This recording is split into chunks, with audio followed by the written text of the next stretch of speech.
kita hari ini, ketika berada di majelis kita lupa dengan masalah kita hari ini. Betullah bahwa sesungguhnya majelis zikir itu adalah taman-taman syurga. Salawat dan salam semoga tercurah kepada Rasulullah SAW. Allahumma salli ala Sayyidina Muhammad wa ala ali Sayyidina Muhammad. Mudah-mudahan kita tergolong umat Rasulullah SAW. Maka kata Rasulullah SAW, di akhir zaman itu sangat sedikit umatku yang selamat, kata Rasulullah. Sangat sedikit. Karena Rasul sampaikan, di akhir zaman itu Islam itu terpecah bagaikan buih di lautan. Maka satu yang benar, kata Rasulullah, sepakat para ahlu sunnah wal jamaah, sepakat para ulama bahwa yang selamat itu adalah ahlu sunnah wal jamaah. Siapa ahlu sunnah wal jamaah itu? Orang yang menghidupkan sunnah dan berjamaah. Makanya untuk kepada Allah itu agar selamat harus berjamaah.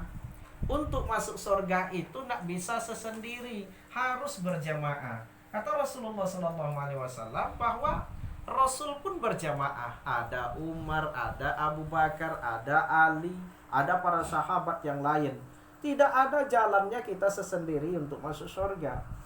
Tidak ada. Makanya harus bersama-sama. Karena surga itu kan lambang keindahan.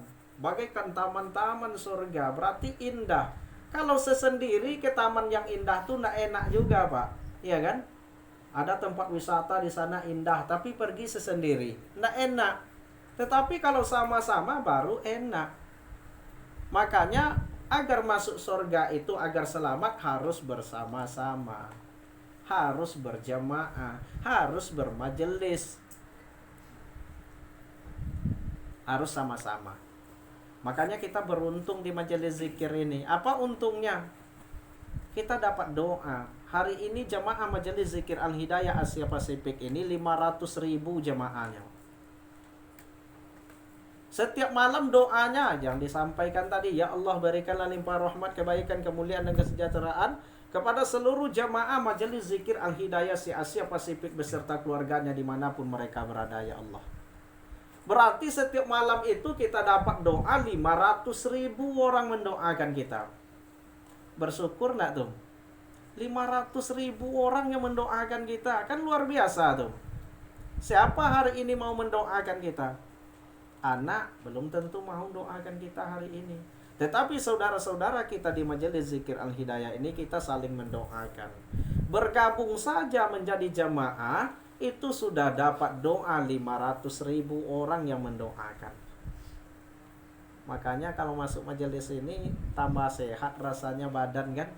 Saya sudah 4 tahun Pak di majelis zikir ini. Setiap malam begadang 4 tahun nih. Tapi badan tambah sehat. Kenapa? Karena dapat doa saudara-saudara yang lain. 500.000 orang yang mendoakan. Ketika meninggal dunia nanti sejuk nak kubur tuh orang mendoakan, 500.000 orang mendoakan. Sejuk lah, ya kan? Kalau dibawa acara 40 hari 500.000 orang tuh berapa ekor ayamnya tuh? Anak tak beli sama kita Pak kan? Nah, itulah untungnya bermajelis. Maka majelis zikir Al-Hidayah ini bukanlah aliran, tetapi majelis zikir Al-Hidayah ini adalah satu majelis yang ingin mengembalikan sunnah Rasulullah itu kembali. Apa amalan di majelis zikir ini? Sholat taubat. Sudah dapat amalan itu Pak. Setiap malam sholat taubat kan. Kenapa sholat taubat? Allah perintahkan, ya ayyuhalladzina amanu tubu ilallahi taubatan nasuha. Dia perintahkan kita selalu bertaubat. Hai orang-orang yang beriman, bertaubatlah kepada Allah dengan sebenar-benar taubat. Kenapa setiap malam sholat taubatnya? Karena Rasulullah setiap malam sholat taubat, setiap malam istighfar. Di dalam hadisnya Rasulullah itu berzikir 70-100 kali. Rasulullah itu istighfar memohon ampun kepada Allah.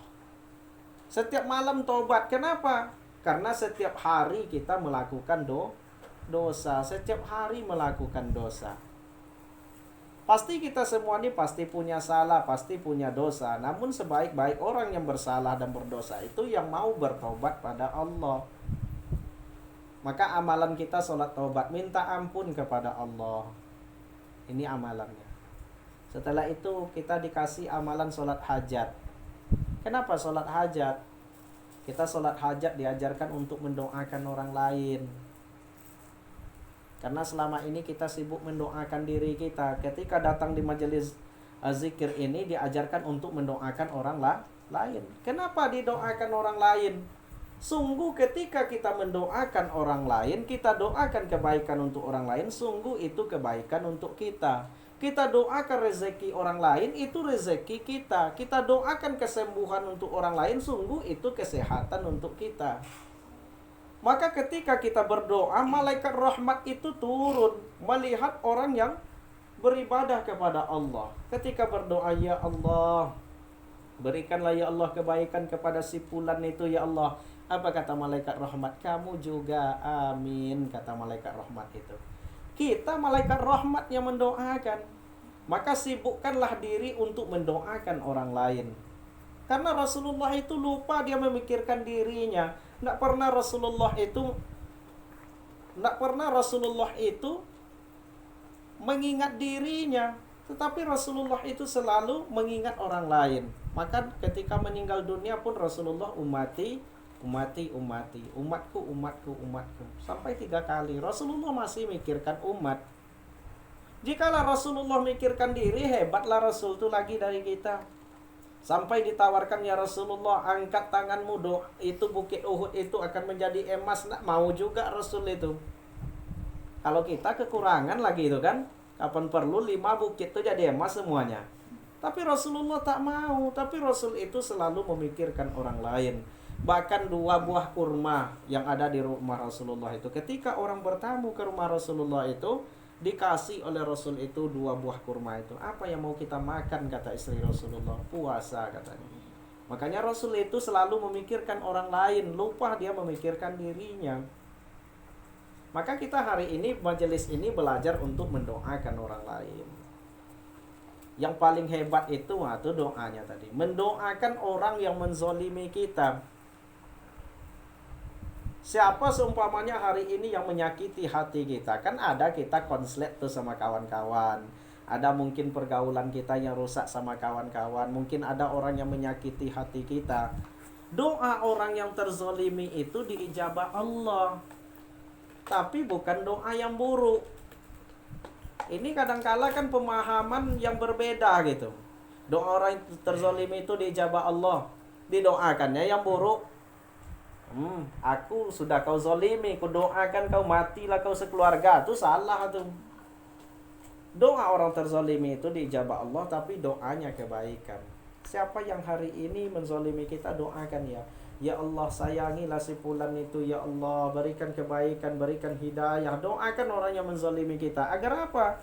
Agar kita tak rusak hati kita kepada orang itu. Kenapa hari ini kok ketika kita dizolimi semakin rusak hati kita? Karena kita tak pernah mendoakan kebaikan untuknya. Makanya hari ini kita sholat hajat, doakanlah orang lain. Sibuk mendoakan orang lain. Kita doakan kebaikan untuk orang lain, sungguh itu kebaikan untuk kita. Seumpamanya rezeki kita hari ini mungkin susah, doakan rezeki orang lain, dipermudah oleh Allah. Jikalau hari ini sakit, doakan kesehatan untuk orang lain. Nanti Allah berikan kesehatan untuk kita. Maka saudaraku rahimakumullah, majelis zikir al-hidayah ini mengajarkan kita kembali untuk menjalankan sunnah Rasulullah itu. Mengajarkan kembali untuk kembali kepada sunnah. Yang dulu kita tidak pernah memikirkan orang lain, hari ini kita sudah belajar untuk memikirkan orang lain, mendoakan orang lain. Doakanlah orang lain. Tak ada ruginya kita mendoakan orang lain. Namun setan hebat, dia berbisik di dalam hati kita. Apa kata setan tuh? Kau saja, kata setan tuh, baru saja tobat. Masa doa untuknya untuk orang lain, kata setan tuh. Doakanlah dirimu, katanya. Makanya saudaraku rahimakumullah, maka hari ini sibukkan diri kita untuk mendoakan orang lain. Kita doakan kebaikan untuk orang lain, sungguh kebaikan untuk kita. Di majelis zikir al-hidayah ini kita mempelajari bagaimana memperbaiki hati, ya kan? Zikirnya zikir qalbu, ya kan? Istighfarnya zikir qalbu, salat hajatnya nanti amalannya zikir qalbu. Kenapa zikir qalbu? Kenapa hati harus berzikir, diajarkan untuk berzikir? Karena apabila baik segumpal daging ini, maksudnya itu hati, baiklah dia keseluruhannya. Kalau hati sudah diperbaiki, ibadah yang lain ikut baik. Kalau hati nak pernah diperbaiki, ibadah yang lain pun nak akan baik. Dia sudah sholat juga, dia sudah zikir juga, dia sudah baca Quran juga, dia sudah puasa juga, tapi masih suka menceritakan buruk orang lain, ya kan? Tapi masih suka berbohong, tapi masih suka menyakiti hati orang lain. Masih banyak dosa-dosa yang muncul dari dalam diri. Kenapa? Hati nak pernah diperbaiki. Makanya zikir kita zikir kolbu. Ajarkan hati untuk berzikir. Karena banyak penyakit di dalam hati itu. Obat vitamin yang paling bagus adalah zikrullah. Untuk memperbaiki hati yang rusak itu adalah zikir. Zikirnya zikir kolbu. Karena hati ini mesin nih Pak. Kalau mesin tidak diservis mogok, ya kan? Belilah Honda baru tuh jangan servis-servis. Mogok dia nanti tuh bawa pendakian mogok. Hati pun seperti itu. Jikalau tak pernah diservis, tak pernah diperbaiki hati itu, maka dia tidak akan pernah baik. Maka perbaikilah hati dengan zikir. Zikrullah, ajarkan hati dengan zikir kolbu. Perbaiki zikir kita dengan zikir kolbu. Agar apa? Karena yang rusak ini, yang berkarat itu di dalam. Hati yang di dalam itu yang rusak, maka diperbaiki dengan zikir kolbu. Berarti kan yang di dalam perlu diperbaiki. Dengan